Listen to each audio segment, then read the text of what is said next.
प्रश्न, गुरु वेंपित चिन्ना सत्यम टिंब टिंब क्षेत्रातील संगीत गुरु होते. परत प्रश्न आला क्लासिकल डान्स, त्याचप्रमाणे क्लासिकल म्युझिक संबंधीचा प्रश्न आहे. कथक, कुचिपुडी, कथकली आणि भरतनाट्यम. ठीक आहे, याचं उत्तर आहे कुचिपुडी. काय आहे उत्तर? कुचिपुडी. काय नाव आहे? गुरु वेंपित चन्ना सत्यम. मित्रांनो, यांनी 1963 ला मद्रास या ठिकाणी कुचिपुडी आर्ट अकॅडमीची स्थापना केली. कुचिपुडी आर्ट अकॅडमी कुठं? 1963 ला मद्रास या ठिकाणी काय वेंपती चिन्ना सत्यम गुरुनी काय केली? अकॅडमी स्थापन केली. संबंधित त्यांचं कोणतं क्षेत्र आहे? कुचिपुडी. यानंतर दुसरा महत्वाचा इथं बघा, कथक हे यूपी संबंधी, कथकली हे केरळ संबंधीचं, कुचिपुडी आंध्र प्रदेश, भरतनाट्यम लक्षात ठेवा की आपल्या ह्या गोष्टी पाठ पाहिजे. यानंतर पुढचं बघा, आता पुढचा प्रश्न काय आहे? खालीलपैकी कोणत्या काळातील मराठी भाषा म्हणजे मराठी भाषेचा सुवर्ण काळ होता, ज्याला आपण म्हणतो गोल्डन इरा, सुवर्ण काळ? पर्याय आहेत सातवाहन काळ, वाकाटका, यादव कालखंड आणि राष्ट्रकूट काळ. बघा, याच्यामध्ये महत्वाचं सातवाहन, वाकाटक, यादव. आताच एक प्रश्न आला होता, छत्रपती शिवाजी महाराजांच्या कालखंडापूर्वीचा समृद्ध कालखंड कोणता? इथं प्रश्न काय आलाय? खालीलपैकी कोणत्या काळाला मराठी भाषेच्या साहित्याचा सुवर्ण काळ असे म्हणतात? याचं उत्तर आहे मित्रांनो यादव कालखंड. क्वेश्चन रिपीट झालेला आहे. यादव कालखंड, शिफ्ट वेगळी आहे लक्षात ठेवा. हा कालखंड 850 ते 1334 दरम्यानचा कालखंड आहे. याच्यामध्ये महत्वाचं म्हणजे साहित्याच्या दृष्टीने प्रश्न विचारला आहे. सुवर्ण काळ मराठी भाषे संबंधीचा. जर सुवर्ण काळ हा शब्द आला असेल तर आपल्याला इथं बेसिक माहिती पाहिजे. पुढचा प्रश्न काय येऊ शकतो? तर संबंधित लेखक, त्यांचं साहित्य. उदाहरणामध्ये मुकुंदराज यांचं विवेक सिंधू परमामृत हे पुस्तक. मुकुंदराज हे यादव काळासंबंधी. संत ज्ञानेश्वरांचं भावार्थ दीपिका अमृत अनुभव काय चांगदेव 65. त्याचप्रमाणे संत नामदेव, आता चालू होतं बघा, नामदेवानी काय केलं होतं? चोखामेळ्यांच्या संबंधीचा प्रश्न आला होता. तर संत नामदेव यांचा नामदेव गाथा. त्याचप्रमाणे महानुभाव माहिमभटा संबंधीचा प्रश्न. उदाहरणामध्ये महानुभाव पंडित माहिमभट यांचा प्रश्न, यांच्यावर काय येऊ शकतो प्रश्न? त्यांच्या साहित्यावर. उदाहरणार्थ लीळा चरित्र, याला IMP करा. जसं मी हाल यांचं गाथा सप्तशती शब्द सांगितला, ग्रंथ सांगितला, त्याचप्रमाणे लीळा चरित्रावर पण प्रश्न येणार. हा पण महत्वाचं त्यांचं साहित्य संपदा होती, कोणाची? माहिमभटाची. यानंतर श्री गोविंद प्रभू चरित्र हे पण साहित्य होतं. ह्याच्यामुळं मराठी साहित्याचा सुवर्ण काळ हा यादव कालखंडाला म्हणतात. पुढचा बघा, who among the following founded Kesari newspaper? सरळ सरळ स्ट्रेट फॉरवर्ड जीके चा प्रश्न. याचं उत्तर आहे बाळ गंगाधर टिळक. काय होतं? बाळ गंगाधर टिळक. मित्रांनो, वृत्तपत्रासंबंधीचा वृत्तपत्र लक्षात ठेवा. वृत्तपत्रासंबंधीचा प्रश्न आहे. तुम्हाला इथं मी थांबवतो, परंतु मराठी वृत्तपत्रासंबंधीचा, महाराष्ट्राच्या इतिहासासंबंधीचा हा प्रश्न आहे. बाळ गंगाधर टिळक. नाव आहे केसरी. लक्षात ठेवा, 1881 ला केसरी आणि मराठा हे दोन वृत्तपत्र सुरू केले होते. केसरी हे मराठीमध्ये होतं. काय? केसरी हे वर्तमानपत्र मराठीमध्ये होतं. 1881 ते 1887 केसरीचे संपादक कोण होते? आगरकर होते. कोण होते? आगरकर होते. आणि 1887 ला बघा, 87-86 दरम्यान आगरकरांनी केसरीचा राजीनामा दिला आणि स्वतःच सुधारक हे वृत्तपत्र सुरू केलं होतं, कारण का वैचारिक मतभेद झाले होते. यानंतर बघा, 1881 ते 87 हा केसरीचे संपादक कोण होते? आगरकर होते. प्रश्न इथं येऊ शकतो, खालीलपैकी कोणत्या वृत्तपत्रामध्ये आगरकरांचं योगदान आहे? तर लक्षात ठेवा, केसरी आणि सुधारक. याच्यानंतर तारीख जर विचारली तर 4 जानेवारी 1881 ला केसरी हे वर्तमानपत्र मराठी भाषेतलं सुरू झालं होतं. याचे संस्थापक जर विचारलं तर उत्तर आहे लोकमान्य बाळ गंगाधर टिळक. ठीक आहे, म्हणून इथं काय विचारले? फाउंडेड, म्हणून याचं उत्तर लोकमान्य बाळ गंगाधर टिळक. जर तुम्हाला एडिटर म्हणजे संपादक विचारलं तर सुरुवातीचे आगरकर, नंतर टिळक. याच्यानंतर महत्वाचं याच्या संबंधी दुसरंच वर्तमानपत्र विचारलं तर लक्षात ठेवा, केसरी मराठीमध्ये आणि मराठा हे इंग्लिश मध्ये होते. इंग्लिश या वृत्तपत्राचे संपादक स्वतः लोकमान्य बाळ टिळक होते. खालीलपैकी कोणत्या मराठी संतांनी भावार्थ दीपिका लिहिली? सरळ सरळ प्रश्न आहे, याचं उत्तर सगळ्यालाच माहित आहे. संत ज्ञानेश्वराने लिहिलेले आहे. प्रश्न सोपा आहे, परंतु जर प्रश्न फिरून विचारला, अमृत अनुभव हा ग्रंथ कोणी लिहिला, चांगदेव 65 हा कोणी लिहिला, हरिपाठ हा कोणी लिहिला, तर त्याचंही उत्तर संत ज्ञानेश्वर आहे. मित्रांनो, PYQ चा अनालिसिस करतोय आपण वेळ देताय, तर माझी एक रिक्वेस्ट आहे अकॅडमीच्या मार्फत आपल्याला PYQ चा अभ्यास करताना संबंधित येणारे अप्लाइड क्वेश्चनचा पण अभ्यास करा. कारण का भावार्थ दीपिका विचारले, याचं दुसरं नाव ज्ञानेश्वरी, बरोबर आहे. आता पुढचं संत ज्ञानेश्वरांचं साहित्य, त्यांचा कालखंड, समकालीन एखादा राजा किंवा त्यांचं संस्थान असेल किंवा त्यांचं योगदान नक्कीच माहिती करून घ्या. पुढचा प्रश्न आहे, Bhagoji Naik who participate in the freedom struggle of 1857 was from which of the following place? आला प्रश्न बघा, 1857च्या उठावामध्ये महाराष्ट्राचं योगदान याच्या संबंधीचा प्रश्न आहे आणि व्यक्तीला फोकस करून विचारलेला आहे. नाव आहे भागोजी नाईक. कोल्हापूर साताऱ्यावर प्रश्न आपण बघितला, चिमासाहेब कोल्हापूर, रंगो बापूजी गुप्ते सातारा. त्याचप्रमाणे भागोजी नाईक याचं उत्तर आहे आता अहमदनगर. हे दोन तर कटली, आता नाशिक. ठीक आहे, बघूया आता प्रश्न पुढचा. आता बघा, त्याच्यानंतर पुढचा महत्वाचा प्रश्न, during which of the following period the Mahanubhav Panth and the Warkari movement emerge in Maharashtra? Repeat झाला प्रश्न, फक्त प्रश्न फिरून विचारलाय, शिफ्ट दुसरी असू शकते. तर याचं सरळ सरळ उत्तर आहे, ज्याला आपण सुवर्ण कालखंड म्हणतो साहित्या संबंधीचा, तो म्हणजे यादवांचा कालखंड. ठीक आहे, इसवी सन 9व्या शतकापासून 14व्या शतकापर्यंत यादवांचा कालखंड. याच्यामध्ये काय होती, वारकरी चळवळ आणि महानुभाव पंथ यांचा काय झाला होता, विकास झाला. आपण श्री चक्रधर स्वामी नाव ऐकलं असेल, संत यांचं काय महानुभाव पंथा संबंधीचे होते. इथं तुम्हाला मी एक ऍडिशन अभ्यास देतो किंवा होमवर्क, महानुभाव पंथा संबंधी व्यक्ती त्यांचं साहित्य पाठ करा. त्याचप्रमाणे वारकरी संप्रदाय, संत ज्ञानेश्वर, संत एकनाथ, संत तुकाराम, नामदेव, लक्षात ठेवा, चोखामेळा यांच्या संबंधीचं साहित्य, संत जनाबाई यांच्या संबंधित साहित्य व त्यांचं कार्य. कारण का प्रश्न महाराष्ट्राच्या इतिहासासंबंधीचा कसाही प्राचीन, मध्ययुगीन आणि आधुनिकला धरून येऊ शकतो. पुढचा प्रश्न आहे, for the protesting against which of the following event did Rabindranath Tagore announce his नाईटहुड?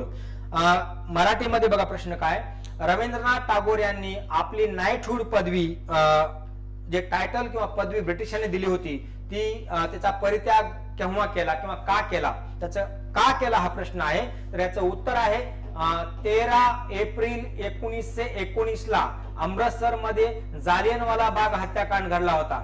या अमनुष्य हत्याकांडामध्ये जवळपास 379 व्यक्तीचे मृत्यू झाला होता. या घटनेचा निषेध म्हणून जालियनवाला बाग मॅसॅकरला हे करून लक्षात निषेध म्हणून रवींद्रनाथ टागोर यांनी नाईटहुड ही पदवी त्याग केली. बघा, लक्षात ठेवा, काय केली होती, त्याग केली होती. आपल्याला हा थोडा जनरल अवेअरनेसचा प्रश्न आहे. ठीक आहे, 13 एप्रिल ही तारीख पाठ करा. इथं ऍडिशन प्रश्न, जालियनवाला बाग हत्याकांड. ठीक आहे, पुढचं बघा, रॉलेट कायदा हा पण 1919 चा आहे. सायमन कमिशन 1927 आणि बंगाल काय दुसरा आहे, बेंगॉल डिव्हिजन, कारण का हे खरं सरळ 1905 चा आहे. जर रवींद्रनाथ टागोरांना नाईटहुड केव्हा दिली तर त्याचं उत्तर लक्षात ठेवा 1915च्या दरम्यान. यानंतर पुढचा प्रश्न, which of the following literacy work of Chhatrapati Sambhaji Maharaj? सरळ सरळ रिपीट प्रश्न झालेला आहे. आपल्याला जर आपण PYQ वाचून गेलो, अनालिसिस जर तुम्ही व्हिडिओ पाहिले तर तुम्हाला नक्की याचा फायदा होईल. बघा, शिवभारत आपण आताच बघितलं होतं, कवी परमानंद यांचं पुस्तक आहे. भारत, लक्षात ठेवा, भावार्थ रामायण नाही, भावार्थ दीपिका हे पण नाही, बुद्धभूषण हे छत्रपती संभाजी महाराजांचं पुस्तक आहे. ठीक आहे, याच्यानंतर नायिका भेद, त्याचप्रमाणे 7 शतक आणि नखशिका हे पण महाराजांचं लिखाण आहे. यानंतर which of the following dance is also non as the mother of all Indian classical dance? All Indian classical dance. पर्याय आहेत कथ्थक, भरतनाट्यम, कथकली आणि मणिपुरी. कथ्थक, भरतनाट्यम, कथकली आणि मणिपुरी. बघा एक शब्द आलाय क्लासिकल डान्स, टोटल 8 आणि सांस्कृतिक मंत्रालय साइडवर 9, म्हणजे एकूण 9 डान्स आहेत. इथं 4 दिलेत, बाकीचे 5 लक्षात ठेवा. सत्रिया, काय सत्रिया, छऊ, कथकली, कथकली, कुचिपुडी, मणिपुरी, भरतनाट्यम, मोहिनीअट्टम, ओडिसा आणि मणिपुरी हे डान्स आहेत. याचं उत्तर आहे आपल्या प्रश्नाचं भरतनाट्यम ही ऑल क्लासिकल डान्सची काय mother of all classical dance. एक तुम्हाला मी रिक्वेस्ट करतो अकॅडमीच्या मार्फत, तुम्ही काय करा, हे PYQ चं जेव्हा अनालिसिस पाहता तेव्हा संबंधित व्यक्ती आणि प्रश्नाला फोकस करा. काय करा, संबंधित व्यक्ती, उदाहरणामध्ये भरतनाट्यम, कथक संबंधी, मणिपुरी संबंधीचे जे व्यक्ती आहेत त्यांना फोकस जास्त करा, तिथं प्रश्न येऊ शकतो पुढच्या एक्झामला. Which of the following museum of Maharashtra was early recognised as the prince of Wales museum? Chhatrapati Shivaji Vastu museum, Kolhapur town hall museum, doctor Bhau Dajilal museum आणि नागपूर सेंट्रल म्युझियम. तर याचं उत्तर आहे छत्रपती शिवाजी वास्तू म्युझियम. ऍक्च्युली याला प्रिन्स ऑफ वेल्स जेव्हा यांच्या संबंधीचा हा प्रश्न आहे, काय प्रिन्स ऑफ वेल्स यांच्या संबंधीचा थोडा लक्षात ठेवा. जीकेचा मॉडर्न इंडिया संबंधीचा महाराष्ट्राला अनुसरून विचारलेला हा प्रश्न आहे.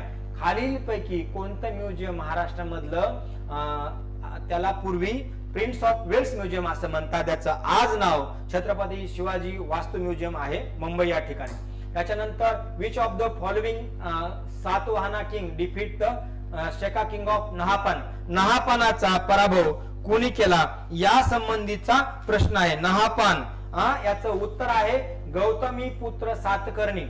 शिमुख हा फाउंडर होता, लक्षात ठेवा. काय शिमुख हा कोण होता? संस्थापक होता. गौतमी पुत्र सातकर्णी यांनी नहापानाचा काय केला? पराभव केला.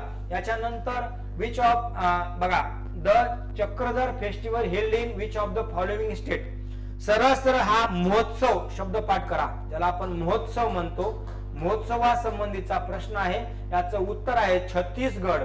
बघा पुढचा प्रश्न गुजरात, वेस्ट बेंगॉल, महाराष्ट्र, मध्य प्रदेश संबंधी येऊ शकतो. महत्वाचे सण आणि उत्सवाला अनुसरून विचारलेला प्रश्न आहे.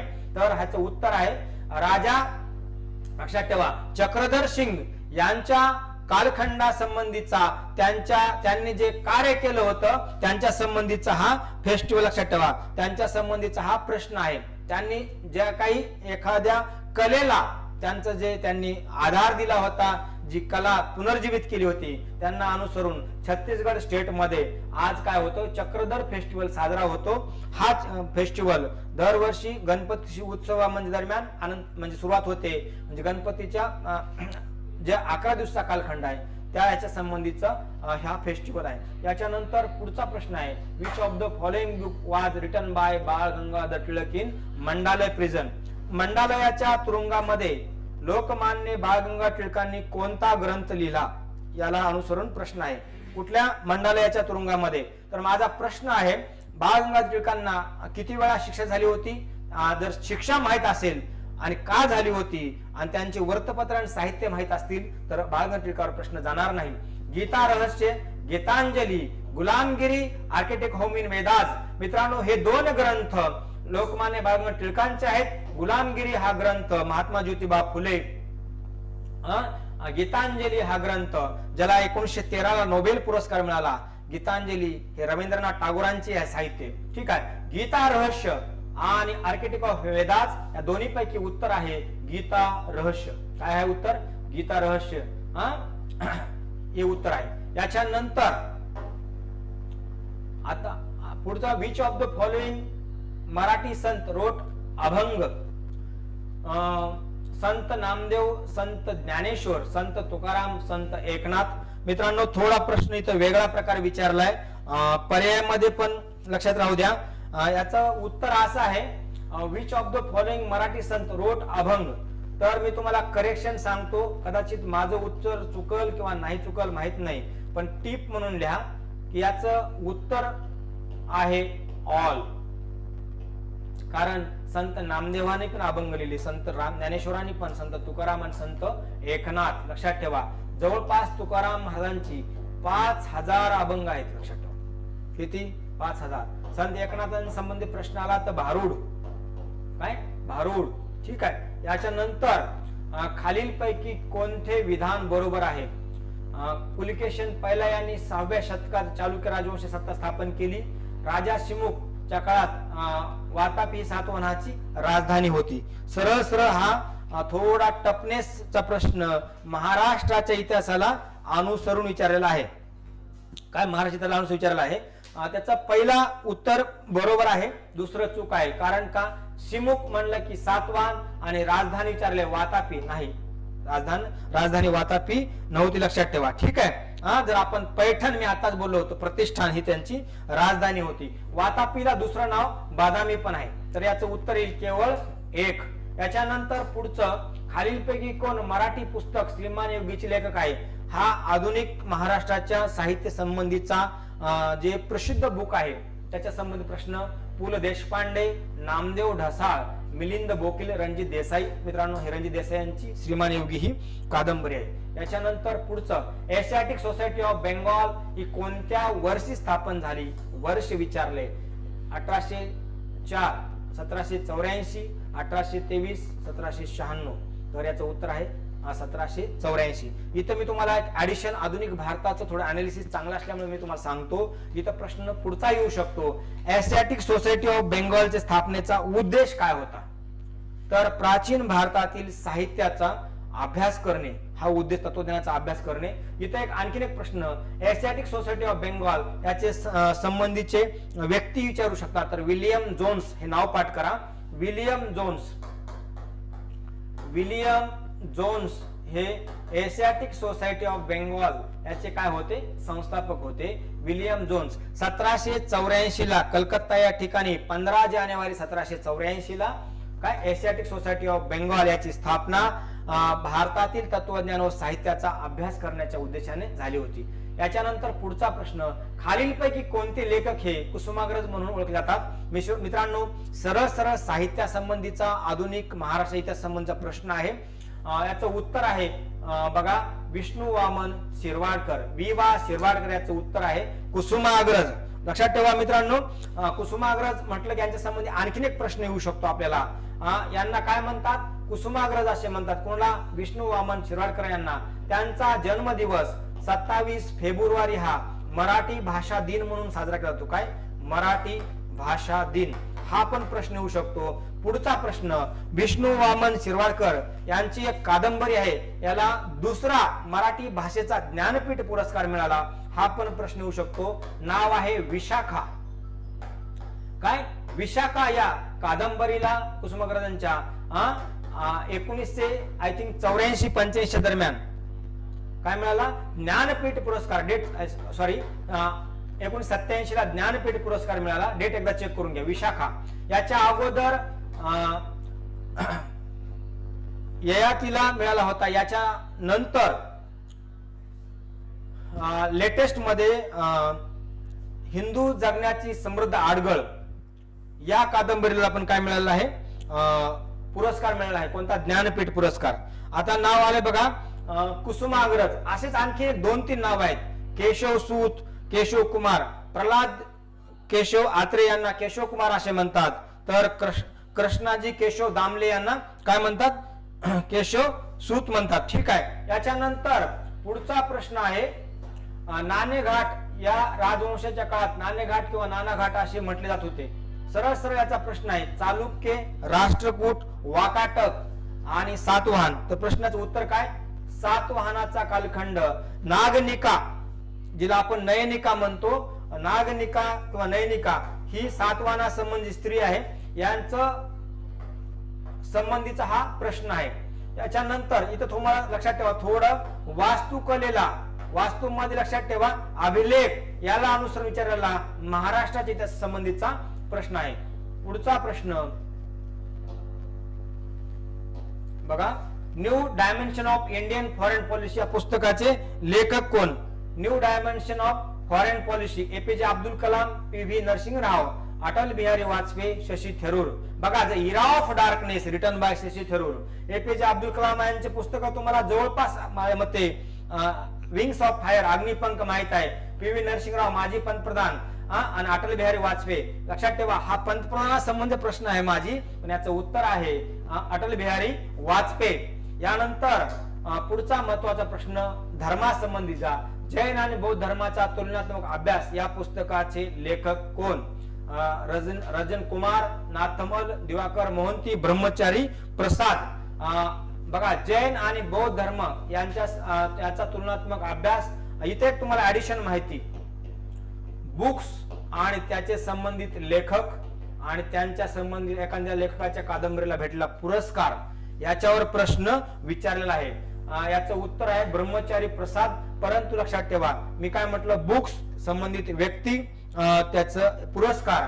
तर आता आणखीन एक दोन प्रश्न रिपीट झाले. अटल बिहारी वाजपेयी यांचं पुस्तक विचारले, आधुनिक भारतासंबंधीचं, कुसुमाग्रजा संबंधी विचारले. याचप्रमाणे आता हे आले जैन आणि बौद्ध धर्मासंबंधीचा हा प्रश्न. पुढचा बघा, महाराष्ट्रातील राष्ट्रकूट घराण्याच्या काळातील राष्ट्रकूट सत्ता कन्नौज पासून रामेश्वर पर्यंत पसरली होती. कुणाच्या काळामध्ये महाराष्ट्रातील राष्ट्रकूट सत्ता? दंतीदुर्ग, अमोघ वर्ष, कृष्णा दुसरा व गोविंद तिसरा. तर याचं उत्तर आहे गोविंद तिसरा. इथे एक प्रश्न होतो, राष्ट्रकूटाच्या राजाचा कालखंड आणि त्यांची नावं माहित पाहिजे. काय कालखंड म्हणजे कुणाच्या कालखंडामध्ये काय घडलं आणि संस्थापक कोण? गोविंद तिसऱ्याच्या कालखंडामध्ये प्रश्न विचारलाय. कन्नौज पासून रामेश्वर पर्यंत म्हणजे दक्षिण भारतापर्यंत राष्ट्रकूटाची सत्ता पसरली ते गोविंद तिसरा किंवा तृतीय यांच्या काळामध्ये. याच्या नंतर धम्मपदामध्ये किती अध्याय आहेत? सरळ सरळ फॅक्ट बेस्ड क्वेश्चन 26 अध्याय आहेत. त्यानंतर पुढचा, कर्नाटकी गायक व संगीतकार मंगलपल्ली मुरलीकृष्णन हे त्यांच्या कोणत्या वादनासाठी प्रसिद्ध आहेत? सितार, दिलरुबा, तबला, व्हायोलिन. काय सितार, व्हायोलिन संबंधी प्रसिद्ध आहेत. त्याच्यानंतर पुढचा, खालीलपैकी कोणते महाराष्ट्रातील प्रख्यात व्यक्तिमत्व आहे? भाऊराव कृष्णाजी गायकवाड, बघा वसंत कानेटकर. आता प्रश्न असा विचारलाय, प्रश्न असा असायला पाहिजे होता, थोडं करेक्शन सांगतो. खालीलपैकी योग्य विधान ओळखा. विधान दिले 2. भाऊराव कृष्णाजी गायकवाड यांचा जन्म दिंडोरी येथे झाला आणि वसंत कानेटकर हे नाटक व कादंबरीकार होते. तर खालीलपैकी कोणते योगदान बरोबर आहे? वाक्य बरोबर आहे. तर याचं उत्तर आहे दोन्हीही वाक्य बरोबर आहेत. दिंडोरी या ठिकाणी भाऊराव कृष्णाजी गायकवाड, ज्यांना आपण दादासाहेब गायकवाड म्हणतो, काळाराम मंदिर प्रवेश सत्याग्रह आणि रिपब्लिकन पार्टी ऑफ इंडियाच्या संबंधी व्यक्तिमत्व भाऊराव कृष्णाजी गायकवाड म्हणजे दादासाहेब गायकवाड. जन्म दिंडोरी. इथं तुम्हाला एक क्लू मिळू शकतो, समाज सुधारक व्यक्तिमत्वाचं जन्मस्थळासंबंधी प्रश्न येऊ शकतो. वसंत कानेटकर यांचं क्षेत्र विचारले, नाटककार आणि कादंबरीकार. दोन्ही पर्याय बरोबर. खालीलपैकी कोणत्या राज्यात धनकवली हे गीत खूप प्रचलित होतं? बघा प्रश्न काय विचारलाय, खालीलपैकी कोणत्या राज्यामध्ये याचं नाव विचारलंय गीताचं. मी काय म्हणतो सॉन्ग विचारलाय. आपण महोत्सव पाहिले, फेस्टिवल पाहिले, बरोबर आहे. पश्चिम बंगाल, आसाम, पंजाब आणि छत्तीसगड. उत्तर आहे छत्तीसगड. तर आपल्याला महाराष्ट्र संबंधीचे पण गीत माहित पाहिजे. लावणीवर प्रश्न येऊ शकतो, भारुडावर प्रश्न येऊ शकतो. याच्यानंतर एक पुढचा प्रश्न महत्वाचा आहे. पंडित बाजीनाथ प्रसाद हे टिंबटिंबन नावाने ओळखले जातात. शंभू महाराज, बिरजू महाराज, आचन महाराज, लच्छू महाराज. तर उत्तर आहे लच्छू महाराज. ठीक आहे, पंडित बाजीनाथ प्रसाद. आता ह्यांचं क्षेत्र विचारतील, ते का फेमस होते? तर उत्तर लिहा, तबला वादक. काय तबला वादक होते. कोण? पंडित बाजीनाथ प्रसाद, ज्यांना आपण लच्छू महाराज म्हणतो, हे कोण होते? तबला वादक होते. पुढचा महत्वाचा प्रश्न आहे, मेदिनी राय ज्याला किंवा मेदिनी राव यांचा बाबर यांनी पराभव केला होता, ते टिंबटिंबचे शासक होते. मित्रांनो, मेदिनी राय नावाचा हा जो व्यक्ती आहे, मध्ययुगीन ज्याला आपण मिडिवल हिस्ट्री संबंधीचा प्रश्न, मध्ययुगीन भारतात इतिहास संबंधीचा, बाबरांनी पराभव केला. मित्रांनो, 1526 ला बाबर भारतामध्ये आक्रमण करतो आणि 1530 ला त्यांचा मृत्यू होतो. या कालखंडामध्ये 1526 ला पानिपतचं युद्ध होतं, 1527 ला लक्षात ठेवा बॅटल ऑफ खानवाचं युद्ध होतं आणि 1528 ला बॅटल ऑफ चंदेरी कोणतं? बॅटल ऑफ चंदेरी. या बॅटल ऑफ चंदेरी मध्ये मेदिनी रायचा पराभव होतो. कुणाचा? मेदिनी राय. हे जे शासक आहेत लक्षात ठेवा, हे शासक कुठले? मालवा या ठिकाणचे होते. प्रश्न आला होता मेदिनी राय किंवा मेदिनी राय यांचा बाबराने पराभव केला होता. ते टिंबटिंबचे शासक होते मालव्याचे. कोणत्या युद्धामध्ये केला? चंदेरीच्या युद्धामध्ये केला. चंदेरीचं युद्ध कधी झालं? 1528 ला झालं लक्षात ठेवा. आणि बाबरा संबंध प्रश्न आला. पानिपतचं पहिलं युद्ध, बॅटल ऑफ खानवाचं युद्ध, चंदेरीचं युद्ध, असं तुम्हाला क्रम पण विचारू शकतात. ठीक आहे. याच्यानंतर पुढचा प्रश्न, खालीलपैकी कोणाचे वर्णन भारतीय कामगार चळवळीचे जनक म्हणून केला जातो? भारतीय कामगार चळवळीचे जनक नाव आलं की नारायण मेघाजी लोखंडे पाटकरा. त्यांनी भारतामधली कामगारासंबंधीची पहिली संघटना, ज्याला आपण बॉम्बे मिल हँड असोसिएशन म्हणतो, या संघटनेची स्थापना केली. यांचं कार्य लक्षात ठेवा दीनबंधू वृत्तपत्रासंबंधी पण आहे. याच्यानंतर पुढचा महत्वाचा आणि आजचा शेवटचा प्रश्न, प्रकाश वाट हे पुस्तक टिंबटिंब यांचं आत्मचरित्र आहे. डॉक्टर प्रकाश बाबा आमटे यांचं संबंधीचा हा प्रश्न आहे. सरळ सरळ समाज सुधारक. आधुनिक महाराष्ट्राच्या इतिहासामध्ये स्वातंत्र्य उत्तर भारतामध्ये ज्यांनी योगदान दिलं, लक्षात ठेवा बाबा आमटे यांचे बघा लक्षात ठेवा कार्य ज्यांनी पुढे लिहिलं, प्रकाश आमटे यांचं प्रकाश वाट हे आत्मचरित्र आहे. याच्या संबंधीचा प्रश्न आहे. मित्रांनो, आज आपण TCS नी जे काही लास्ट टाइम ज्या एक्झाम घेतल्या होत्या त्या संबंधीचा इतिहास या विषयाचं महत्वाचे जे काही प्रश्न होते त्याचं अनालिसिस केलेलं आहे. बोलण्याच्या ओघामध्ये एखादा शब्द किंवा एखादा उच्चार चुकून गेला असेल तर माफ करा. असंच सिरीज आपण कंटिन्यू करूया. भेटूया पुन्हा. धन्यवाद.